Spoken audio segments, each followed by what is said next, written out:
Yeah, so y'all might have seen in the other videos that this right here is the first wash. It's dirty. Then I gotta rinse it. So I know y'all, I gotta wring it out. Seen in the other videos that I'm using I have a washer, but it weighs more water than this, more electricity.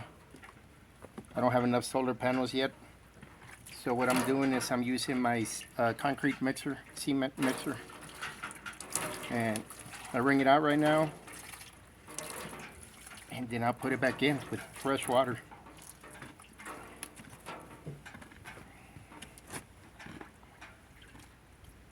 So all this already turned and then washed. So wring out the dirty water. Yeah, if I had a river nearby, I would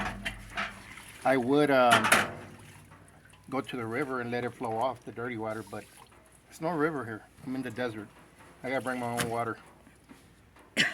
So I go like around once a month, and I get water, and I get enough to do everything I need to. In the future, I give me a different trailer that's gonna be having a permanent tank on there. It's a special trailer that carries around 2,000 gallons of water, and I bring some water home and put it in all my other containers that I have, and then go back and get an additional 2,000. So instead of having 1,000 at a time, I'll be having like 4,000 gallons worth of water, and I could do a lot more. Then I put a washing machine after I get the panels, and I put a dryer. But I'm gonna get the E-Star, the economical ones, and like that, everything will be really doable. I don't want to get all that fancy 100% digital. I want more like the knobs that you turn. I know they still have a motherboard in there. They still have computer components, but they're not as bad and they're easier to fix if they break down.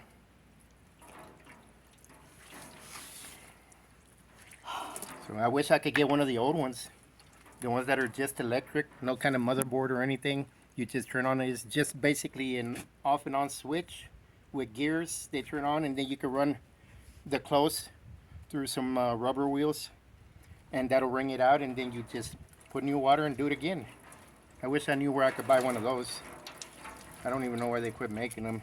Well, we know why. We know why. But it is what it is. So I got another partial video where my clothes was hanging up drying already, and I didn't use it. So I'm gonna add that to the end of this one. That was a few days back, and then it'll be complete for y'all to watch. Now this is a homesteading video. What you do when you live pretty much off the grid. And there's different, from what I see, there's different off grids. There's people that don't use solar or anything. My version of off grid is being independent from there's a bee or something. So I think a ladybug on my glasses. Their version of being off grid is absolutely nothing. Just completely off the land, no electricity, no anything.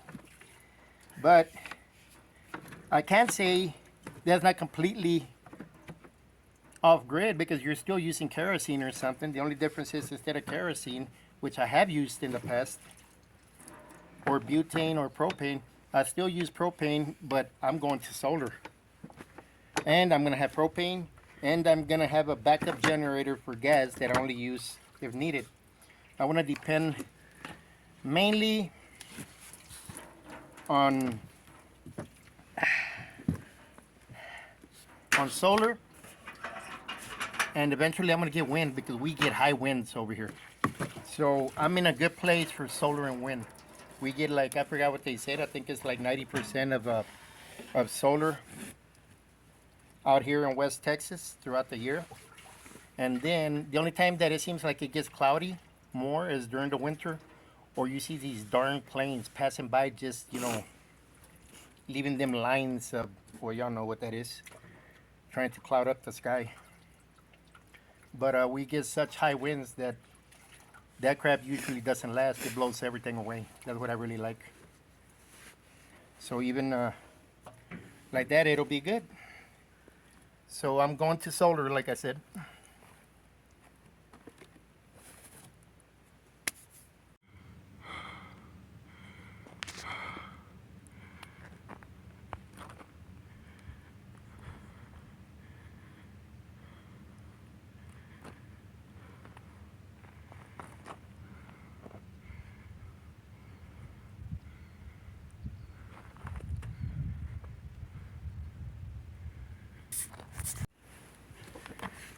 Okay, so after I wring out the clothes, I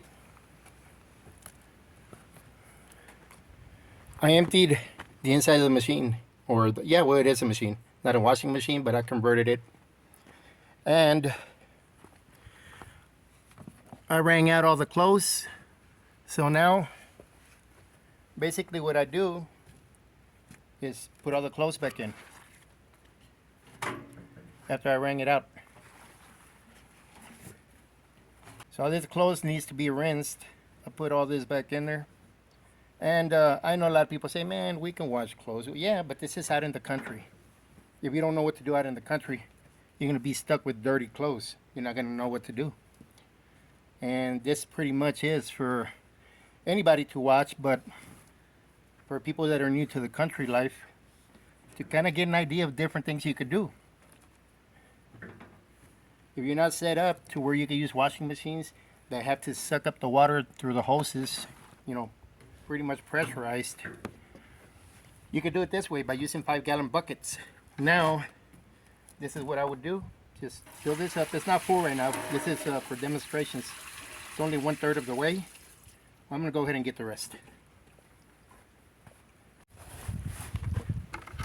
So after I wring it out and put the clothes back in, then I put some water, and here's the remaining amount.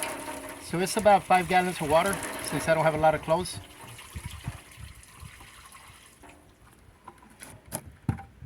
And then I'll just turn it on. So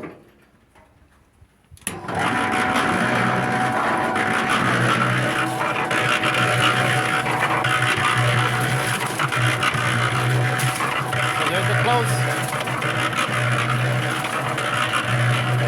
That's my washing machine.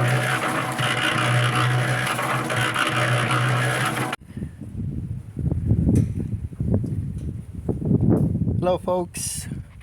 Nice day out, nice and windy. Here's my clothes that I washed. I'm gonna get the socks for now. I don't have that many clothespins. But I put it in here, my old chicken coop, till I get a new one. Well, not a new one. New chickens. And I could put the socks through there.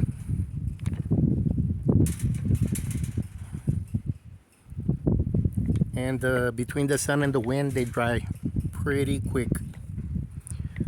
So what I'm going to do is I'm going to put this up, and then I'm going on a walk. On to walk. Get some daily exercise.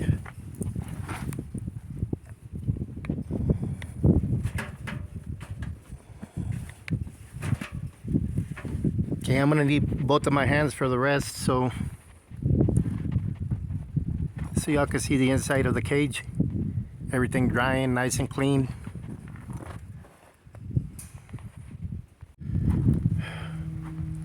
Got all my clothes up.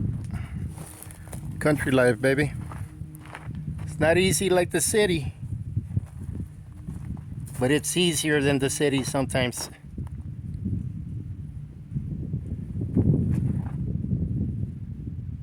Time for a walk.